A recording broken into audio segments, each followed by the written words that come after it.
Hello, hello, hello, and welcome to another FreeForm entry into the YouTube channel.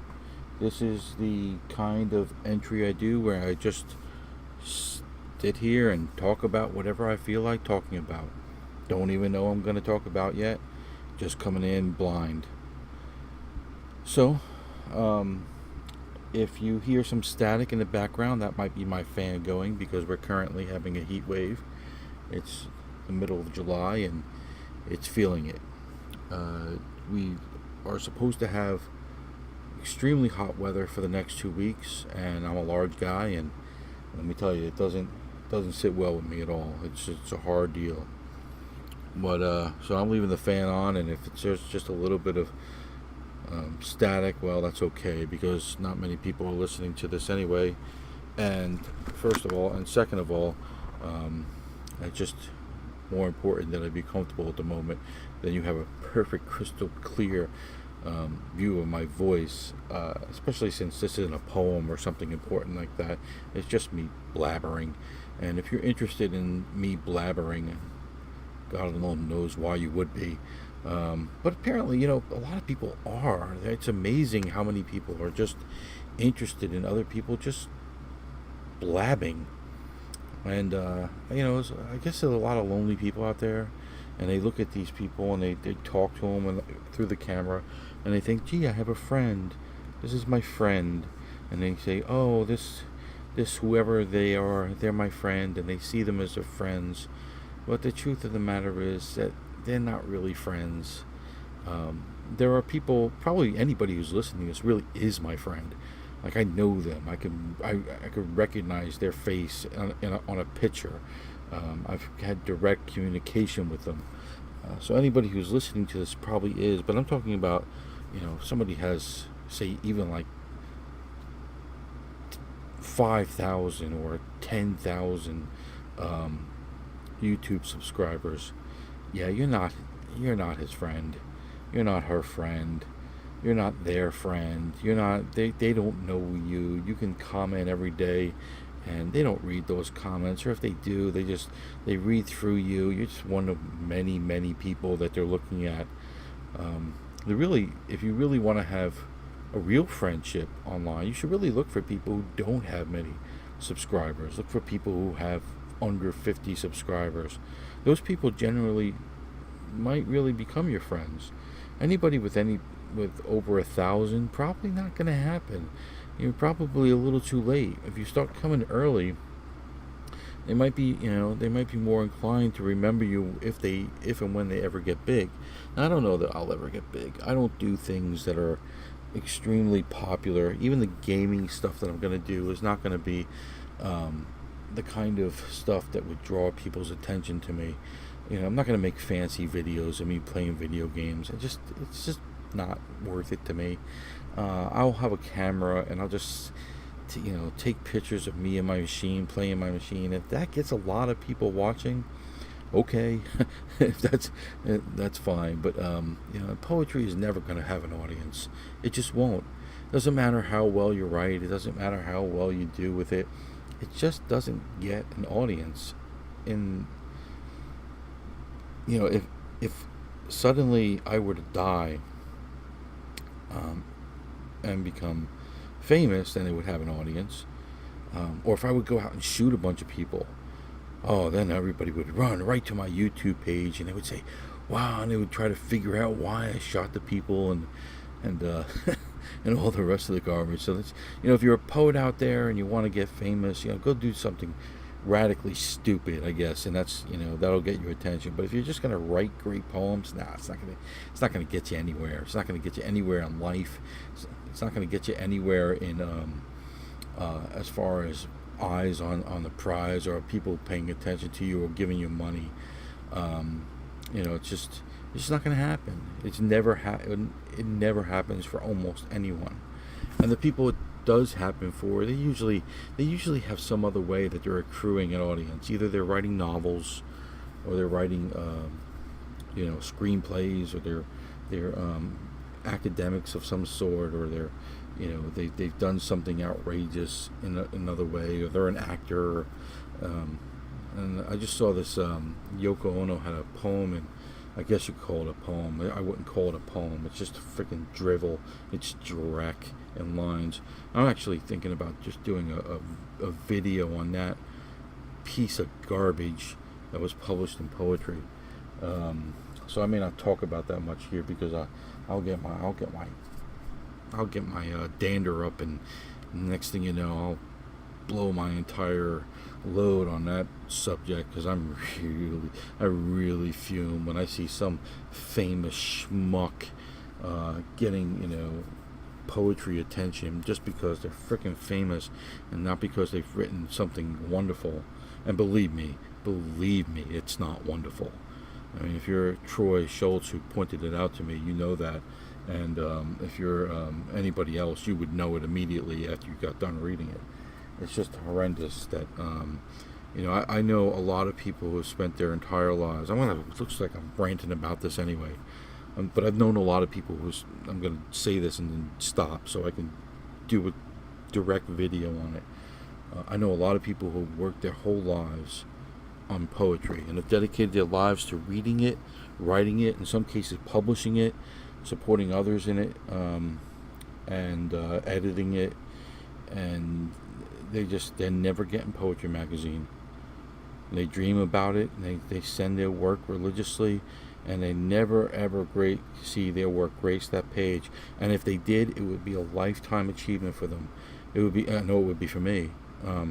It would be something that would, bring tears to their eyes, and they would be able to look everybody in the eye just a little bit straighter, because they were in Poetry Magazine, and to see that cheated from them, those people, it just bothers me. It just bothers me no end. I mean, I've seen, like a few years. I'm still talking about it. I'm sorry. Maybe I'll just cannibalize these thoughts later. But I a few years back, Adrienne Rich, when she was alive, edited a Best American Poetry, and she included in there 2 poems by convicts. And the reason she was doing that is just the virtue signal, just to say, oh, look how hip I am and how cool I am, I'm publishing convicts. But there are 70 poems or so a year that go in that anthology, and that means 2 poets who wrote incredible poems that year got cheated out of their proper due, as far as I'm concerned, so that this freaking idiot woman could virtue signal and say, look how freaking awesome I am. And they hand the editorship to somebody like that. It just annoys me. And David Lemon's he's a terrific series editor, but and it's not like she wasn't a famous writer, but you got a lot of these people, man. It bothers me. It bothers me because they don't give a crap about the art. They don't. In the end, I think that's really true. Not David Lemon, by the way. I'm talking about people like I don't know how to pronounce his name. Is it Lehman or Lemon? It's Lehman anyway. And I just think I've read his books, and I've read some of his essays that he's put in front of those anthologies, and I just think he's a good guy. I think he really cares about the art, and I think he does a really terrific job with his anthology. But he can only do so much with what the guest editors themselves have some degree of power. Anyway, let me get off that, because I'll go on for literally an hour about how much that annoys me. I don't know what I want to talk about today. There's so much to talk about. There's so much going on in the world. Trump had his summit with Putin today, and the left has gone nuts and started declaring that he's a traitor and they should be thrown in jail. And oh, come on now, you really want to go down this road? Do you really want to play this kind of game where you're throwing people you disagree with in prison just for merely disagreeing, not because they've committed a crime? I mean, you're not going to get the treason thing. That's not serious charge. That's just garbage. Good God, get a hold of yourselves. Get a hold of yourselves. Stop being so pathetic. I mean, it's just, look, it's one thing to be partisan. Everybody's partisan to some degree. Everybody has their biases and the way they see the world.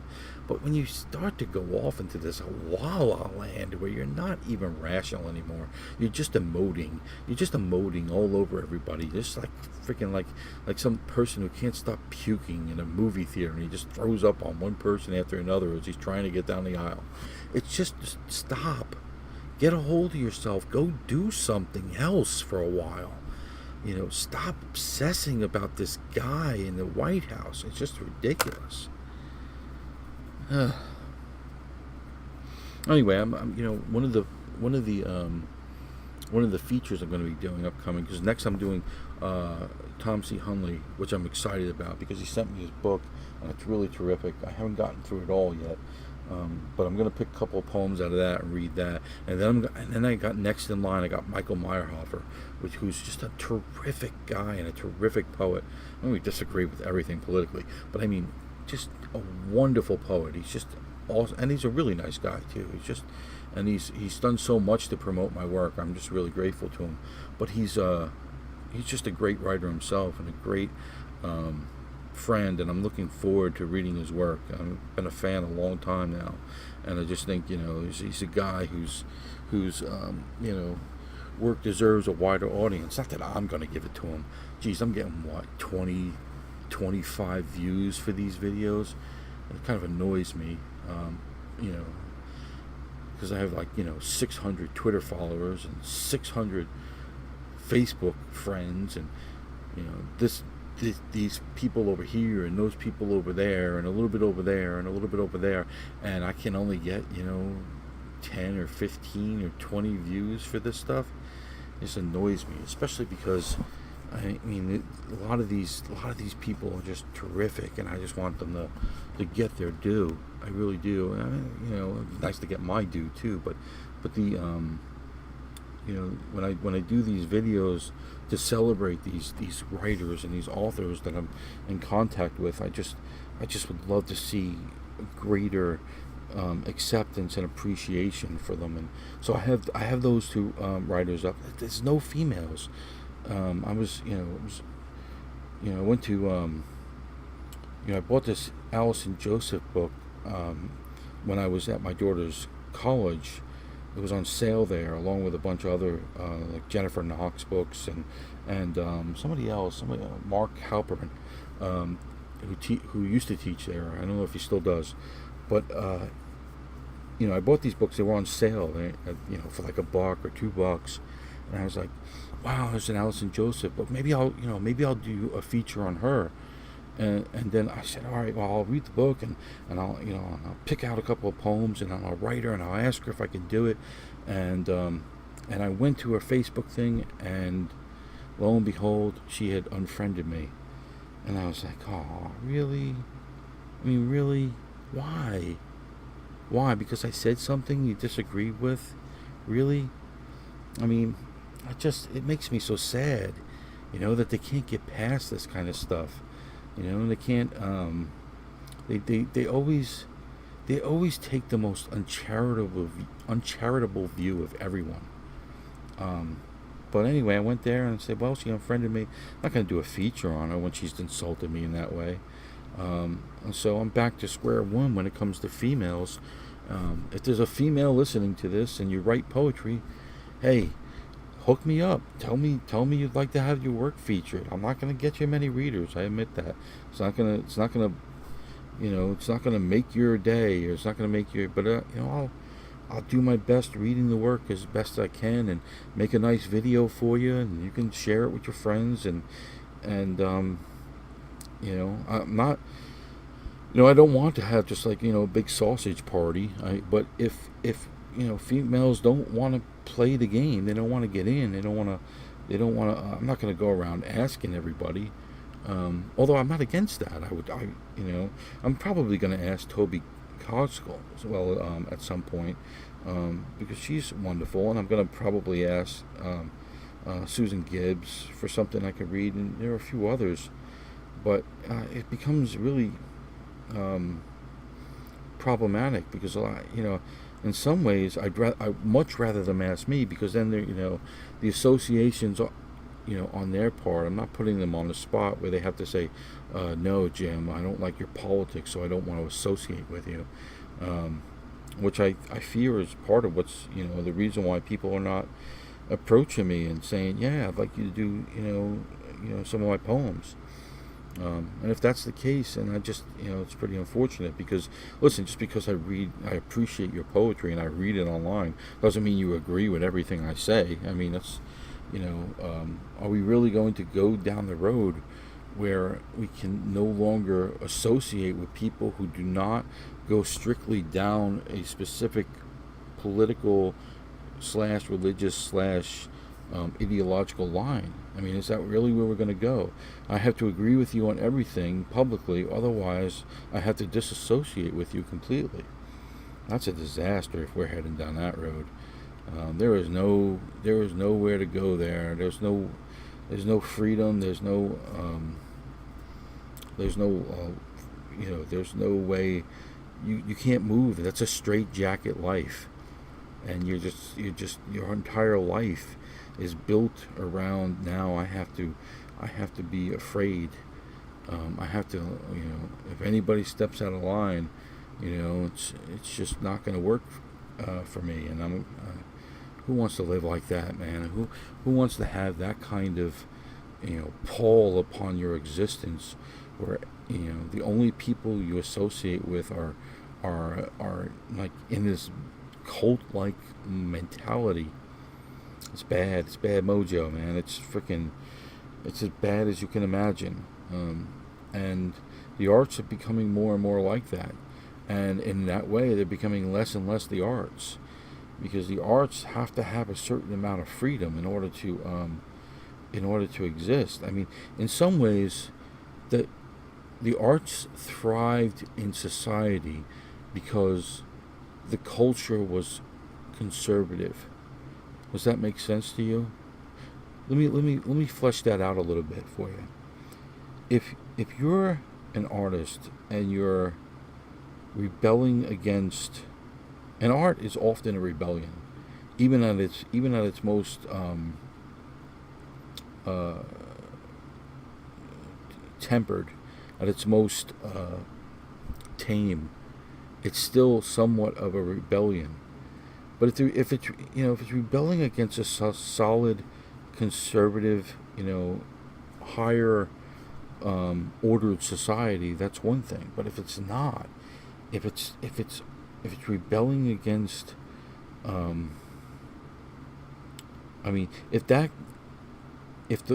if everybody on the left is, in the arts, and they're rebelling against a society that is like in the center and center right, then the arts have dynamism. It's dynamic in its in the way it's viewing the world, because it's somewhat counter the culture.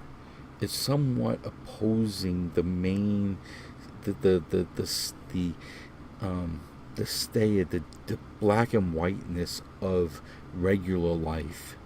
But if regular life becomes overrun by the counterculture, which it has, if everybody now is an individual, if everybody now thinks to themselves as this kind of against the normies and against the those regular people who think in regular ways, and if everybody's against the what is conceived to be the majority, then what does art have to rebel against? Well, it's still rebelling against the ever-increasing, rotted, fetid corpse that is the defeated culture. And the culture, as much as I love American culture, and American center-right culture, as much as I love it, is completely defeated. It is utterly and totally decimated. It doesn't really have a standing in the culture anymore. I mean, there's just no place you can go and find it. Everywhere is an attack on that culture. Everything is an attack on it now. And so when an artist is there attacking that, then it becomes silly.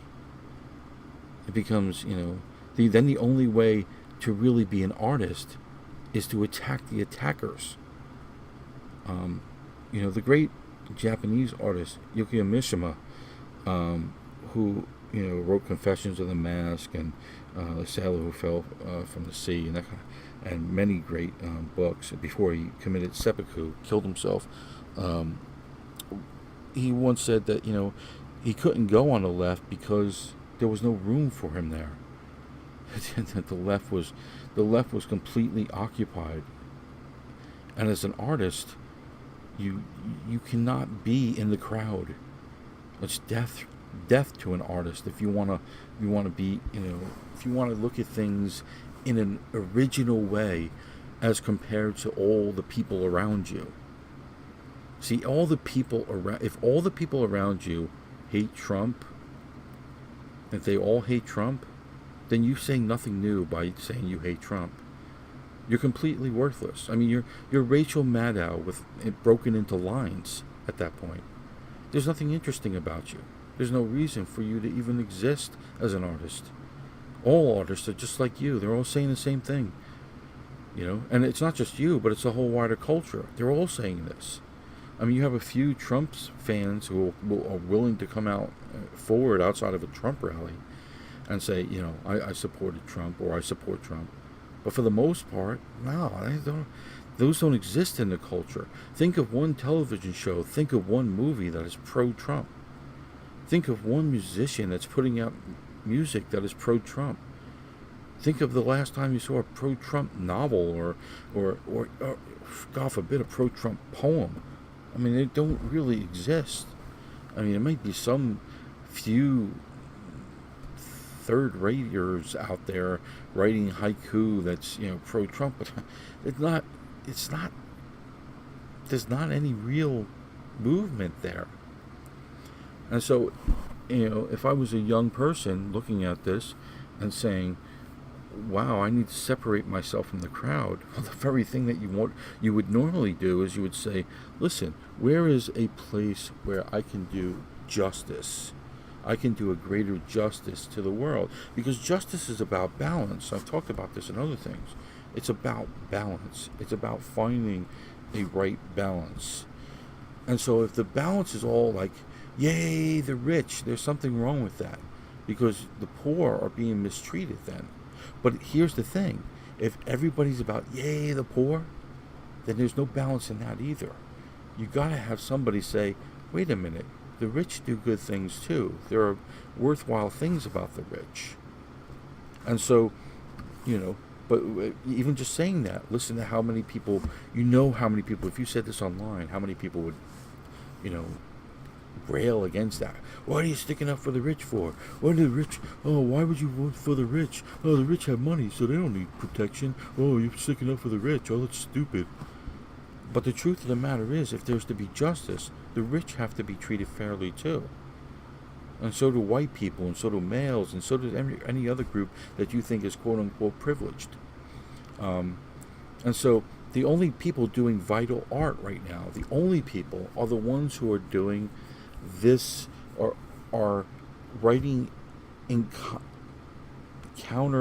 counterculture, what used to be the counterculture. The only people who are doing vital art at all are the ones who are standing against the power structure. Art is about truth to power. It's not about truth, telling truth to the rich. It's not. That's a mistake. It's not about telling truth to the government. It's not about telling truth to the president. It's not about telling truth. It is about telling truth to power. And if the power exists entirely in this, in the academic world, if it exists entirely on the far left, then the artist must tell the truth to the far left. That's where his art must come from. Otherwise, his art is a shriveled, unjust thing that doesn't really have any power or any kind of vitality to it. Because it's just speaking the party line. It's just propagandizing the power structure. If your art is protecting yourself in any way, or if it's protecting the people who are in power, or the people who are in power who are protecting you, or any of those combinations of things. Yeah, you're not doing vital art. You're not. And I see a lot of that. I see a lot of art that it's very competent. It's very the craft in it is often incredible, but it's as tame as a dog that's been kicked its whole life. It just doesn't. I mean, and I'm not talking the one that ends up snarling. I'm talking beyond the snarl. The snarl is gone, and all that's left is the whimper. And it's that kind of art. And I look at it and I think, oh, not this again. I'm bored by it. That's what happens. You get bored by it. You're like, oh my God, I'm gonna listen to you freaking rant about Trump again. Jesus Christmas! I gotta hear you. I need another artist tell me that Trump is a narcissist. That's what I need. That's gonna help. That's gonna change the whole freaking world. Robert Olin Butler telling the world that Trump is a narcissist. Gee, thanks, Robert. That's why you won the Pulitzer Prize, so that you can freaking do that. So you can be a freaking butt boy for the left. It's pathetic. It's sad. It's not what an artist should be. Anyway, so now I've gone on that little rant. I should have probably held that back for something else. Oh, man. Not a lot of sports to talk about. Not really. My Gators, they freaking blew it in the World Series and let Oregon State and the child molester win that World Series. That's unfortunate. I don't think if you hide the fact that you brought a child molester onto your team, you should be qualified or even eligible to play in the College World Series. But Oregon State got away with it, and then they won it all. And my Gators bowed out in the semifinals. They had a pretty good season, but now we're between that and Seahawk football, and it's just like dead zone. It's like there's just like space between the beginning of June where baseball season, because I don't really follow Major League Baseball anymore. I'm a Mets fan, but the Mets are terrible, and I just don't care for pro ball anymore. It's just so mercurial, and it doesn't seem like it used to seem like a guy like Lee Mazzilli and John Stearns, and I'm talking about old time Mets. They were like Reggie Jackson was a Yankee, and Joe DiMaggio was a Yankee. These people, you felt like these people were really part of the team. And you have that sometimes. I mean, Derek Jeter was a Yankee, that kind of thing. But, for the most part, it just feels like these guys switch teams all the time. Or if they don't switch teams, they don't come from the neighborhood. They don't come from any neighborhood. Often they come from Japan, or they come from the Caribbean. And there's nothing wrong with that. There's, not being a racist or something, but it just, if you're rooting for the, I don't know, Seattle Seahawks, and the player comes from, the Dominican Republic, it just doesn't seem like he's really, the home guy, seems like he should be on the Dominican Republican team, but in college it really just seems like these are kids who live in the area, and they're going to school in the area, and they're always going to be connected to the area because they'll be alumni of the area, and it just feels like that they're part of a family, they're part of the community, whereas some of these professionals, it's not it's not much better in football, but I kind of like football better as a sport these days. So I'm kind of just waiting for Seahawk football to start, and it's Seahawks. I don't expect much from them this year, not too much. I see a lot of predictions between 7-9 and 9-7. I don't think that that's wrong. I think that's probably accurate.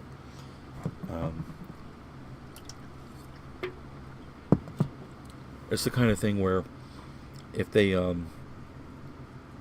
get to 10-6, that would be a great year. And if they slide to 5-11, nobody should be shocked, because they've lost so many great players. But they lost great players that were just, something went wrong with that team. And I think it's just that, they got a case of the big heads. They won a Super Bowl. They stopped listening to the coaching, and and that happens a lot. You win, and you start to think that you're the reason you won, and you're just the best, and everybody's telling you how wonderful you are, and the next thing you know, you don't run the ball at the 1 yard line, you don't win the back-to-back championships, and then you start to hate everybody. And the whole team imploded, and it was a couple of bad decisions. Percy Harvin was a horrible decision. Jimmy Graham was not a great decision. And so you have coaching failures, and but the whole thing last year, I didn't even want to watch NFL football. I'll be honest with you. I was so annoyed with that pig sock revolution they were having, and the hating on cops. And my brother's a cop, and my best friend from high school, Dan Pronti, was a cop for a long time. And when I was really poor, I was good friends with a cop who helped me out considerably by letting me work for him in his landscaping job. So I have a real affection and fondness for police officers. And not that they're perfect, not that they don't ever make mistakes, or sometimes horrendous mistakes in which they should be, go to prison for what they do. But the hate that was directed toward police officers from the NFL players was absolutely one of the most barbaric things I've ever seen in sports. It'll go down as just, the left writes a lot of the history, so maybe it won't go down as horrible, but it should. It really should. Colin Kaepernick is one of the most disgraceful individuals that's ever put on a uniform for a major American team. And I really believe that. It's not that he, stood up for, people getting shot by police. It wasn't that. It was that this guy was dehumanizing people in order to increase his Q rating and increase the awareness. Because he knew he was done. He was terrible. He was absolutely horrendous for a long period of time before they cut him. That guy could no longer play football. I don't care, the stats said it was something like 17 touchdowns to 4 interceptions, which sounds really good, except unless you watched him play. And then you saw he would just throw things at people's feet rather than get an interception. He was absolutely garbage. He was not good. And a lot of the times they got and said, the guy would he'd throw a 5-yard swing pass, and the guy would run 34 yards and get a touchdown. Well, yeah, technically that's a touchdown pass, but it's not you doing it, okay? Not always. I mean, sometimes it really is. And you Russell Wilson, you scramble around 40 times, and you do 3 backflips and a pirouette, and then you throw a 5-yard pass that ends up being a touchdown. Then yeah, maybe that's on the quarterback, or maybe you just see the open guy who's on a blown coverage and you catch him that way, or something like that. But that's not what was happening with Kaepernick. Kaepernick was a bad quarterback. Kaepernick was a one-trick pony. He was a read option guy, and once you learned to take the read option from him, he was not able to read the field. He would lock onto his number one receiver, and if that was taken away, he would put his head down and try to run. But if you put a spy on him and the spy got him on the ground, that was it. That was it. He had games where he literally had 6 yards passing. If you could stop him, his first receiver, his first read, and stop his running, he was hopeless. He was hopeless, and he was a choker as well, because he, in big games, I'm thinking about a couple of the games against the Seahawks. He always lost to the Seahawks, unless he was home, when he'd win by 2 points, usually because Frank Gore would just go nuts on our defense. Usually it wasn't him who was winning, it was Frank Gore and their defense. Their defense was really good. San Francisco's defense was really good when Kaepernick was winning. Cowboy and those guys. They could ball. They could play some defense. Under Jim Harbaugh. Jim Harbaugh is a really good coach, underrated coach.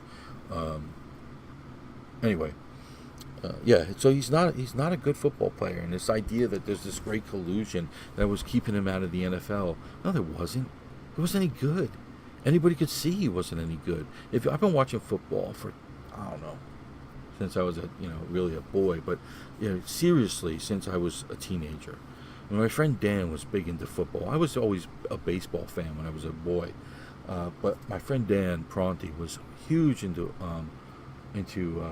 football, and so I started watching football too, and a lot. And so from the time I was 14 or 15 years old until today, and we're talking about 35 years, I've watched football, and I've watched a lot of football. I mean, a lot of college and pro. A huge Gator fan. I was a Jets fan, and then I transferred over from that to become a Seahawks fan. But I love the game of football. I've been watching it, and I'll watch like 5 or 6 games every Sunday or week, and so I know a lot about football, and I know when I'm watching a player that's good and not good. And I would have told you that when Kaepernick was at the height of success, that there was no way he was going to maintain it, because he could not go through his progressions. It's just that simple. If a quarterback, Kaepernick's not a stupid guy. Kaepernick's actually a pretty smart guy. If you look at his Wonderlic scores, he has like a 38 or something like that. It's one of the highest scores ever for a quarterback coming out of college. So he's actually a really bright guy, book-wise. But there's a difference between that kind of smart and football smart. And football smart, especially for a quarterback, it's the ability to process information quickly. It's not whether you can retain information or you can, figure out, where to put the punctuation in a sentence. It's can I read quickly what's going on in the field? Can I do that? Can I see option A is no good, option B is no good, option C is no good, go back to B, B is okay now, and hit it? If you can do that, you can be a great quarterback. But you have to be able to do it like that. You have to do it fast. Kaepernick can never do it. He can never do it. You take away option 1, gone. The whole play is busted. It's over. And the problem with it was they didn't know how to deal with the read option. So Kaepernick would take off and he'd run for 60 yards. He's actually a very good scrambler. That's the only thing I can really say about him as a player that's really good. Other than that, he has no touch on his passes. He just drills the ball. It's I said this right from the beginning. He's throwing the ball 70 freaking miles an hour, man. You can't catch that ball, not unless you're open. You're not catching that ball if you've got a cornerback in your face. You see guys balls bouncing off their chest all the time, or and when he sails a ball, good God Almighty, it goes to Mars. So the guy, look, is he a top 64 quarterback in the league? In other words, every team has 2 quarterbacks. Some have 3, but let's just say every team has 2. Is he a top 64 quarterback? Well, maybe he is. He might be. Okay. Now, the second question is he willing to take money to be the bottom half of that 64? Is he willing to take the 43rd best quarterback's money to play under that? And the answer to that is probably not. He's probably going to want starter money because he's freaking Colin Kaepernick, and he thinks that he deserves it. Okay, so now you got one problem.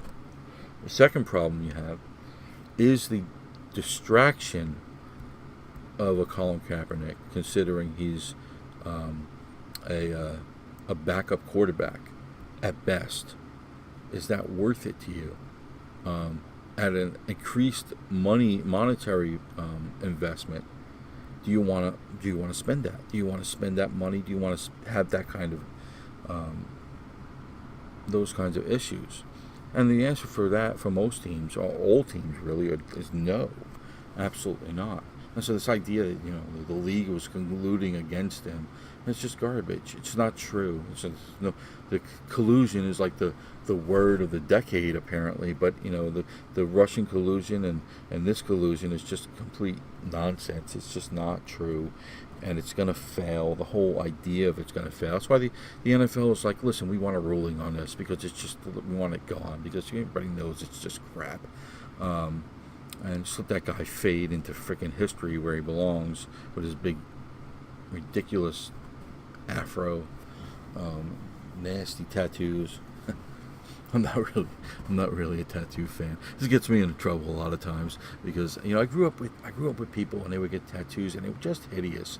Oh God, they would be like be like this skull with like missing a tooth and and it'd be like a lopsided skull and mom would be missing a letter. It'd be Mo, who's Mo? Well, it was supposed to be Mom, but we got drunk and then we passed out and I didn't finish the tattoo, and the guy's supposed to do a comeback, but he's been like in jail for and I just came to just despise tattoos. I just came to see them as the province of just the losers in my family get this stuff, and I'm just not down with it. And the whole generations after me have changed their minds, changed their opinions about tattoos, but I just can't go there with them.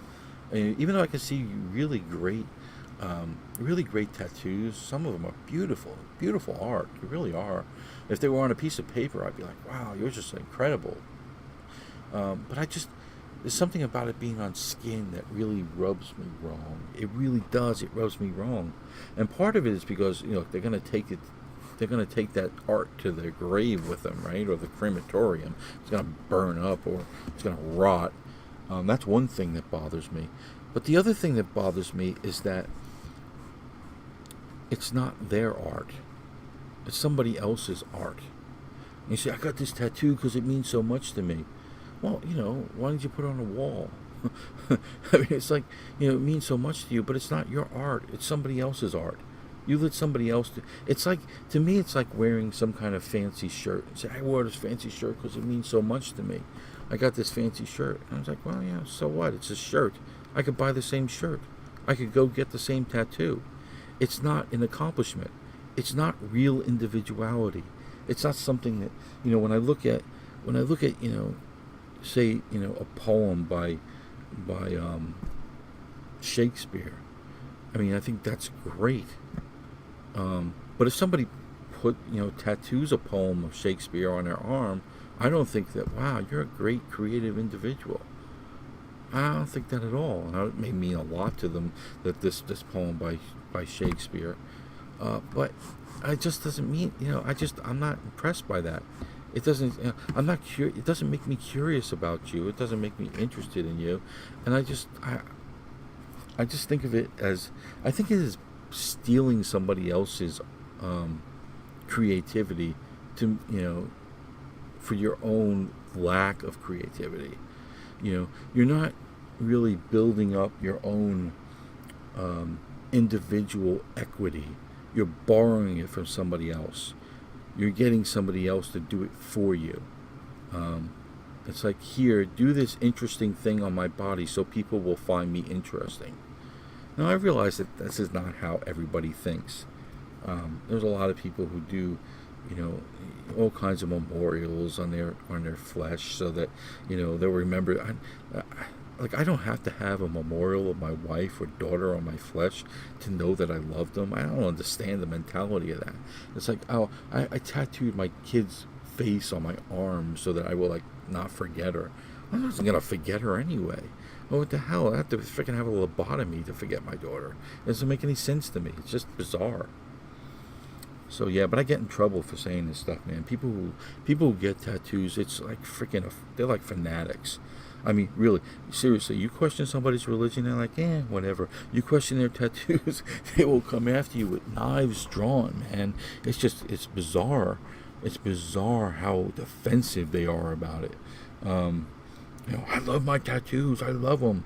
They're the best things that ever were. And I'm like, okay, well, if you say so, but I don't see it. I don't see it. You know what? When I see somebody without tattoos, I think there's a person that's individual. That's a person who has self-discipline. When I was in the army, excuse me, let me take a drink here. I'm a little dying. Mm. So when I was in the army, guys all decided they were going to go out and get tattoos. We were all in the same company, and I guess we were going to get company tattoos, and we're all going to say, U.S. Army or something like that. And they're like, "We'll come for you, Valvis, at 8 in the morning," or whatever it was. And they came for me at 8 in the morning, and they knocked on the door, and I sat on my bed. And they knocked on the door some more, and I sat on my bed some more. And they're like, "Valvis, we know you're in there. We know you're in there. You gotta open the door. We're going." I didn't say anything. They knocked some more and knocked some more. Like, we're gonna get the first sergeant to open the door. You're gonna come with us. We'll kick your ass. I didn't open that door. I was strong enough. I had the self-discipline enough to say no. You know what? I don't want to be like my loser cousin with all those nasty tattoos on him. I just don't want that. And if you want to go get a tattoo, I can't stop you. I don't even want to stop you. It's your life. It's your body. If that's what you're going to do, go do it. Unless you're my daughter. If you're my daughter, you don't get to do it. But everybody else, yeah. It's your life. It's your choice. For me, I'm not going to be pressured into it. I'm just not. You can't pressure me into anything at this point. If I think it's wrong, she's not going to do it. My wonderful sister-in-law, I forget what it was, but she tried to say something along the lines of, "Oh, you need to do this and be a man," or something like that. She said to me once. She was joking. It was not a big deal, but I was thinking, yeah, I'm comfortable in my manhood. I'm not gonna. That's not gonna work on me. That might work on an 18-year-old kid who's worried about his manhood. One time we were in Germany and we were visiting my wife's uncle, and he put this big beer in front of me. It was huge. I'm not talking like a little beer. I'm not talking about like a can of Bud or something. I'm talking this was like a huge carafe of beer. I mean, you could swim in the damn thing. And he wanted to. He's like, drink from this and be a man, like we Germans are men. Let's show us what Americans are going to do. We'll drink you under the table. And I'm like, yeah, you will drink me under the table. Now go get me a Pepsi, because I'm not drinking this beer. I'm not only not going to drink this whole beer, I'm not going to drink any beer, because I don't want beer. I don't like beer. Actually, I kind of do. I like beer fine, but I didn't drink any of that beer. I made him go get me a Coke. And they're like, "Oh, we don't get this guy," because they the last time they did this. See, what happened was the last time when my wife went with her first husband, they did this to him, and he drank them under the table. He was an alcoholic, and he drank them under the table. They ended up embarrassed, and so they were thinking, well, they would get their revenge on me. But it didn't happen, because I'm like, no, you're not taking. They probably would have drunk me under the table, but it wasn't going to happen because I didn't play the game. See, they lost in both ways. They lost because they ran up against a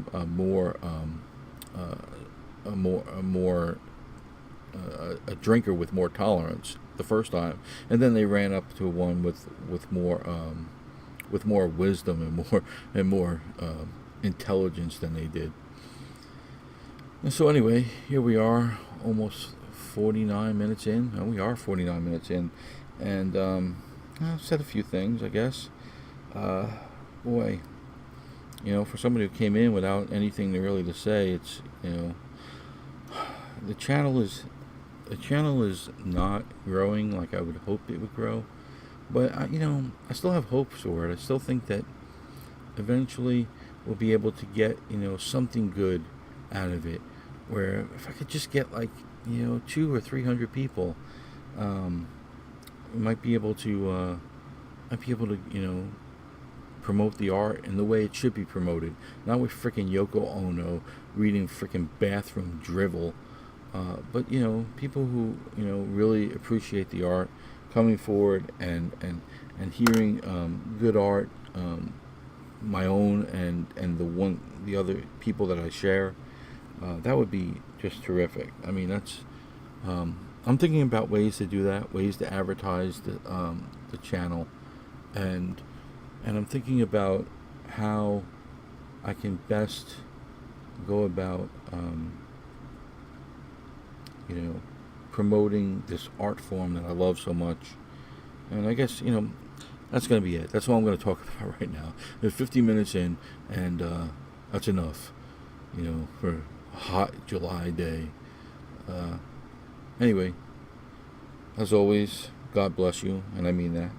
I really do hope that God blesses you and your families, and keeps you safe, keeps you happy as you understand happiness, and and I appreciate you sticking with me through this whole thing. If you have, I don't know if anybody will, but probably just talking to myself at this point.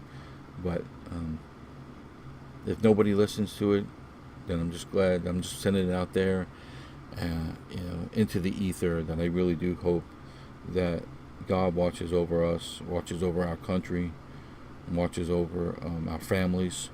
And until next time, take care.